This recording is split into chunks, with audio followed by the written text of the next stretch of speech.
What's up, world? Welcome back to Charge the Game podcast. I'll be your host here, Chuck, and Caitlin Clark, missing from the Olympics.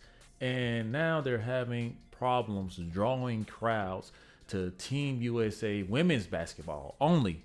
I think it's the only sport in the Olympics that is not drawing a crowd, and we are about to take a deep dive into the Caitlin Clark effect and how Team USA could have literally benefited from this. You guys tune in, subscribe to the YouTube channel, smash that like button, give your boy a thumbs up. Let's go. U.S. women's basketball should draw huge Paris crowds, but isn't team needed Caitlin Clark. These are their words, not mine. I am just here to give you guys my daily Caitlin Clark reportings. And, we all knew this was going to happen because it's not, this is what they don't understand. And these women, Dawn Staley and these butch, mean ass, prejudiced women on the basketball team, even Kathy Engelhart, I don't know her name, guys, the WNBA commissioner. This is where they just missed up. They dropped the ball because they were too afraid to stand up to the big bad wolves, and now they are getting so much blowback. And what did I tell you guys? I told you guys, with all this BS going around in the Olympics, if Caitlin Clark was there, man, there would still be some great news reports and coverages coming out. Every little thing that Caitlin Clark does, it's so funny. I thought about this the other day. Every little thing that Caitlin Clark does goes more viral, in her break right now than Team USA basketball. Nobody cares about them reaching the goal round. People would rather tune in and hear Caitlin Clark's take about a damn hot dog. Did y'all see that? Like, it literally went viral because she listed things that she feels like are the most weird random foods. And she said something about hot dogs, and that was more popular than everything Team USA has going on. It just goes to show you the power and the cult-like fan base that she has, which I happen to be a part of it, guys. Guilty. It just goes to show you that she's just the ticket, man. And they missed out on a great branding opportunity that they'll never get back. I mean, in the next 4 years, Caitlin Clark will generate her own popularity like she's doing now. But I saw something interesting in this article right here where it says, why were there so many empty Olympic family seats, the best seats in the house, left untaken for the entire semifinal game? Can you guys take a magical guess? I'm going to wait. I'll give you 5, 4, 3, 2. Caitlin Clark. Okay? It's not hard, guys. It's not hard to understand this. And I told y'all, I said, trust and believe that these fans, they're going to take a stand. They're going to support Caitlin Clark, man. And if they have to go against the grain, that's what they're going to do. This indeed goes to show you that Caitlin Clark is just the real deal. And this is what I want y'all to understand here, especially all the people out there who get mad because I keep it real about Angel Reese. Now, think about this. If Angel Reese were over there in the Olympics right now, do you guys think that the ratings will be more or less or just stagnant as they are? I'm willing to bet that the ratings will be just as stagnant as they are. I'm willing to bet. I'm willing to bet because most of these fake ass women who come out here and try to defend Caitlin Clark, they don't even grow the sport. Men are the reason that the WNBA truthfully are growing. Like we are the reason. Like us and the Caitlin Clark fans, because men love sports. Women, not all women are into sports. Let's just be honest, because it's really up to the woman. They say this all the time, and you will see during election time, really the most popular votes are going to come from women. Women decide everything. Women could have already grown the WNBA sport, but because it's just us, it's just men, this is exactly why. This is exactly why, guys. And I'm telling you guys, like, we are the reason that this sport is growing. Nobody has to just say the ugly thing out loud. I will, because that's the truth. It goes on to say, why, when this team is just so majestic, is there so little buzz about them at these games? Why do heads turn for the track stars and the gymnasts and the swimmers and the U.S. women's soccer team, but not for them? I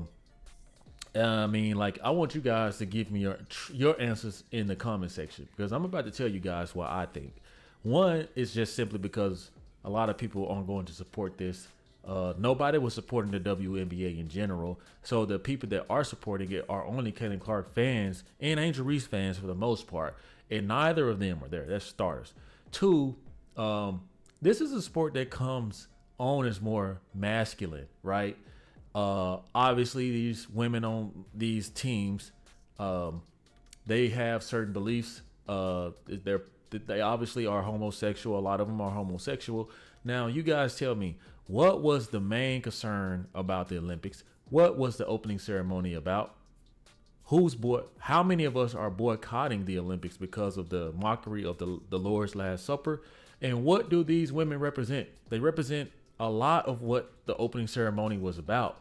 So this isn't to judge the LGBT community. I don't judge people, but I also don't condone, obviously, a lot of the things that I saw and current things that have been going on the last few years in the States, in the world, actually. So that's the biggest caveat, guys. That's the biggest caveat. So you're going to see a lot of support for track and field. You're going to see a lot of support for swimming, volleyball. What do we see? We see heterosexual women. We see feminine women. We see attractive women. Hell, I mean, we don't know who's who in with the WNBA. I'm just going to be honest with you guys. But for the most part, I would like to say 80 to 90% of that league is LGBT plus, and that's okay. But they cannot expect for fans to show up in groves and root and pray, raise the roof. I know that they were giving away free tickets to make it look like it was like a packed out stadium where a lot of people were happy. And notice that there were certain camera angles only that they would show to make it look like it was like something that it just was not, guys. And this is the Caitlin Clark effect. At least you would have had fans cheering you on regardless if Caitlin Clark was on your damn team. That's another miss. And I'm sure, based off what Dawn Staley said, that she wishes, because guess what? You guys could have very well been getting a lot of attention. I mean, look at this. Why isn't this person smiling? They all are winning. Why aren't they smiling? Can you guys like give me why aren't they smiling? You know what I'm saying? Do you guys not feel loved or something? Like, I don't know. Maybe it's just the way she looks. Maybe she was frustrated with one of her teammates. I don't know. It goes on to say, and going back a couple of weeks, why just before the Olympics began did the U.S. men's basketball press conference draw well over 100 reporters, while the women's attracted perhaps 20 sitting in the first two rows? Well, that's just the name of the game, like Draymond Green alluded to in his video supporting Caitlin Clark, that this WNBA movement it's on the same track as the 1992 men's USA basketball, meaning that was the pivotal point that really spiked the game as far as branding and growing. And even though it's 2024, that's the trajectory that they are on in comparisons, guys. So you're going to see the lack of attention there. And what did I just tell you guys? It's just not exciting. I mean, men playing men things are exciting because it's like Gladiator. It's like the Olympics are kind of built off of that, like that Gladiator vibe where men did men things, women did women things.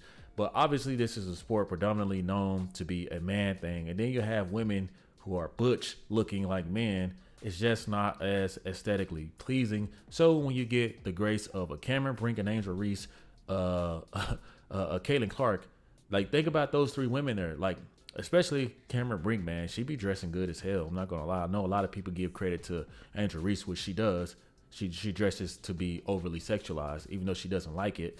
But, you know, those three women represent, like, obviously heterosexual women. They're young, they're fun, their personalities, and they're just beautiful. So, hey, man, like, this is a huge miss. And this is why, to answer the question, that they cannot keep audiences. They cannot draw a big enough crowd. They're literally giving away tickets to support women's basketball. That's just kind of how tragic it's been. And let's just be real, guys. You don't even see a lot of the men in the NBA, right? The men Team USA basketball right now aren't even there. And last but not least, it goes on to say, if it wasn't clear before, it certainly is now. Caitlin Clark should have been there. The attention this team should have had, the crowds, the interest is not there because she's not here.